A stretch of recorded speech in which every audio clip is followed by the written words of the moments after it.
শুভ সন্ধিয়া বন্ধুসকল।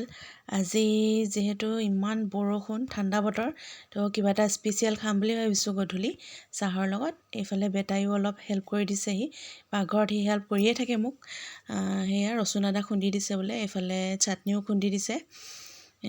চিকেনৰ ৰেচিপি এটাকে বনাম, সেয়া চিকেন পকৰা।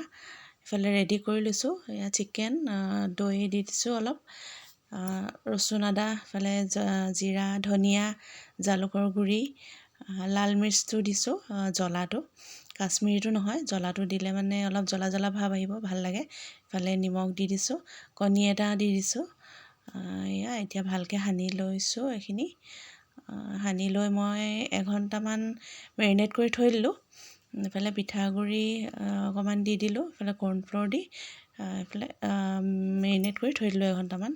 এতিয়া হৈ গ'ল মেৰিনেট কৰি, এইখিনি ফ্ৰাই কৰি দিছোঁ। চিকেন পকৰা মোৰ ৰেডিয়ে হৈ গ'ল। এয়া দেখিছে নহয়, খাওঁ খাওঁ লাগিছে ন। এয়া মোৰ প্লেট ৰেডি। এফালে চিকেন পকৰা, এফালে জ্বলা চাটনি, এফালে লাল চাহ গধূলি। ধুনীয়াকৈ মই খাই লওঁ। বাই।